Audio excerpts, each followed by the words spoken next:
cuando se agrega el primer, se coloca aquí y aquí va a ir de 5' a 3'.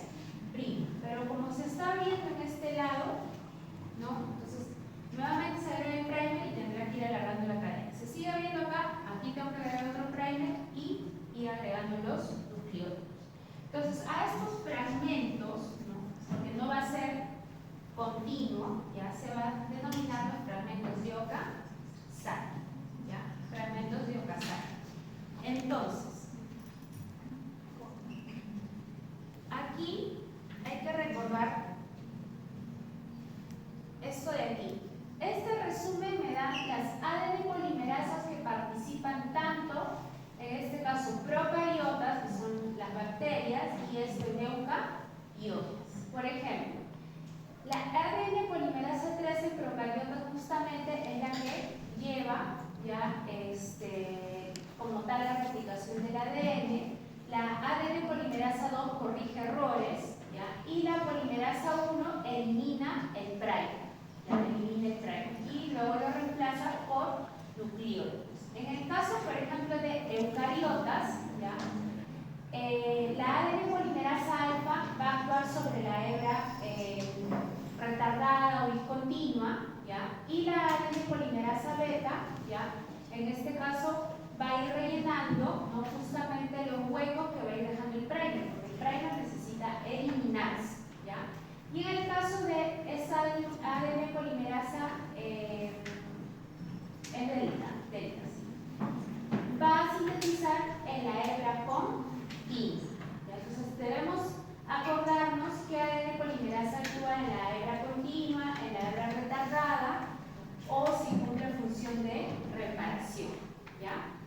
Y aquí también tienen el resumen de qué función hace la helicasa, rompepuentes de hidrógeno, primasa, sintetiza el primer de ARN, las proteínas SSB impiden que se vuelvan a formar los puentes de hidrógeno y las topoisomerasas corrigen hierros y amidos.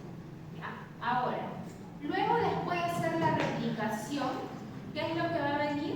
La transcripción. La transcripción en este caso solamente va a formar una cadena, lo que es el ARN mensajero. Entonces, normalmente el ARN mensajero ya no va a llevar timina, sino que lleva uracila. Ahora, hay tres tipos de ARN mensajero, de ARN. El ARN mensajero, el ribosomal y el de transferencia. Entonces, cuando se da la transcripción se va a formar el ARN mensajero, ¿ya? Que después tiene que madurar y salir del núcleo, ¿ya? Para dirigirse a lo que es la traducción. Porque cuando sea replicación, transcripción y traducción es porque queremos expresar una proteína. Si un gen va a expresar una proteína. Entonces, aquí por ejemplo, actúa la ARN polimerasa. Entonces tienen que recordar que la ARN polimerasa tiene varias subunidades, ¿no? Entonces, aquí por ejemplo, esto es importante porque esta región ya está presente en el ADN. Aquí tenemos el ejemplo de procariotas y aquí eucariotas. Como lo que se quiere transcribir es en base al ADN, ¿no? Aquí hay secuencias, por ejemplo la secuencia TATA, ¿ya? Que está en este caso en eucariotas, ¿ya? Todo eso se llama zona promotora. ¿Por qué? Porque acá se pueden unir proteínas, ¿ya? Incluso va a pasar también la ARN polimerasa, para que bien active o inhiba la transcripción en el caso de las proteínas, como son los factores de transcripción. Por ejemplo, cuando vimos la regulación de la hidroximetilglutaricoenzima reductasa, ¿cuál era el factor de transcripción que actuaba cuando vimos la clase pasada de colesterol? El REP, ¿no? El REP es un factor de transcripción que se va al núcleo, se activaba y se va al núcleo. Entonces, esos justamente vienen acá a la secuencia promotora. A la secuencia promotora para que dé inicio a la transcripción. Entonces, vendrá la ARN polimerasa y iniciará la transcripción. ¿Ya? Entonces, aquí por ejemplo, la misma ARN polimerasa va a hacer también la elongación, no va a necesitar otra enzima. Entonces, lo que hace la ARN polimerasa, reconoce la zona promotora, libera esta subunidad sigma, ¿ya? Y ahí es donde da inicio a la transcripción. Entonces, se va a formar lo que es el ARN mensajero, Y hay que recordar que en el ARN mensajero, ¿ya? No es que va a alargar y va a seguir alargando, va a haber una secuencia que le llaman secuencia de parada o stop, ¿no? Que ya impide que se siga formando o agregando más ribonucleótidos en el ARN mensajero. Entonces, aquí por ejemplo, una vez que se forma el ARN mensajero transcrito primario, también que se conoce, el ARN mensajero, como tiene que salir del núcleo, no tiene que salir, puede ser atacado por exonucleases, entonces necesita ser protegido. Solo en eucariotas el ARN mensajero agrega la caperuza de guanina y la cola de poliadenina. Entonces tenemos que saber la función de la caperuza de guanina y la cola de poliadenina, ¿ya? Entonces, en lo que se da ese proceso de maduración, ¿no? Cuando se transcribe el ARN mensajero, hay secuencias que sí me codifican para aminoácidos y hay secuencias que no me van a codificar para aminoácidos. Entonces, aquí, por ejemplo, en el exón, ¿ya? Cada 3 pares de nucleótidos, o cada 3 nucleótidos, no mucho más pares, sino cada 3 nucleótidos, me va a codificar para un aminoácido. En el intrón, estas secuencias que hay aquí no codifican. Entonces son como que secuencias de nucleótidos vacías, ¿no? Entonces, cuando yo quiero ir a o el ARN mensajero, mejor dicho, vaya a la traducción, si tiene estos espacios, es como que habría aminoácido, como que vacío, ¿no? Aminoácido vacío. Entonces, eso es lo que no se quiere. Entonces va a ocurrir un proceso que le llaman splicing, ya se llama corte y empalme, ya donde se da la eliminación de los hidrógenos. Claro, antes que se dé el splicing, justamente se va a ir dando la agregación de la caperuza de guanina, luego la cola de poliadenina y luego viene la eliminación de los hidrógenos. Entonces, cuando yo ya se ha hecho el splicing, caperuza de guanina, cola de poliadenina, ya tengo el ARN mensajero maduro.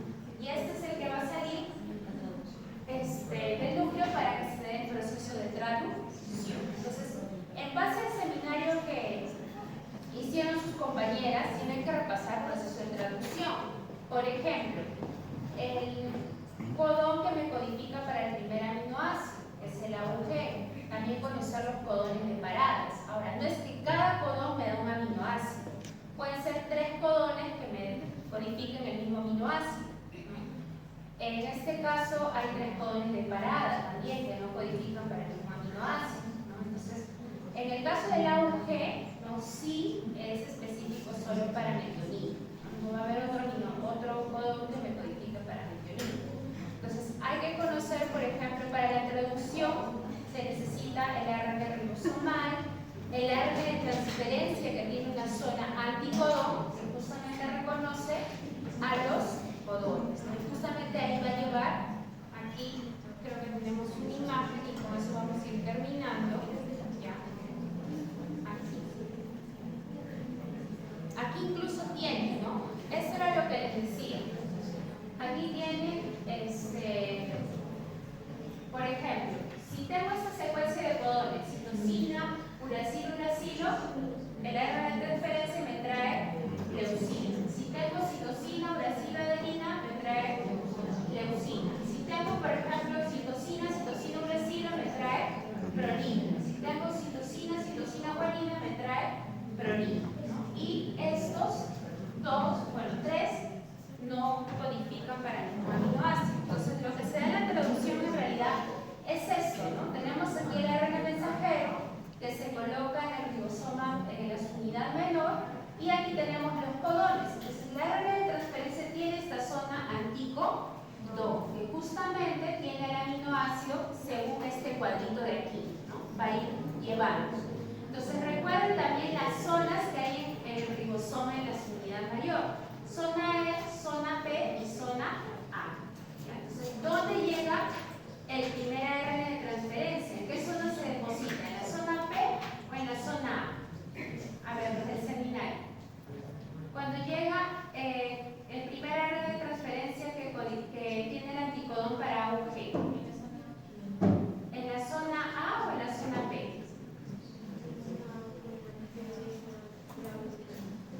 No, tiene que llegar en la zona P, el primero, ¿no? El resto ya empieza a llegar a la zona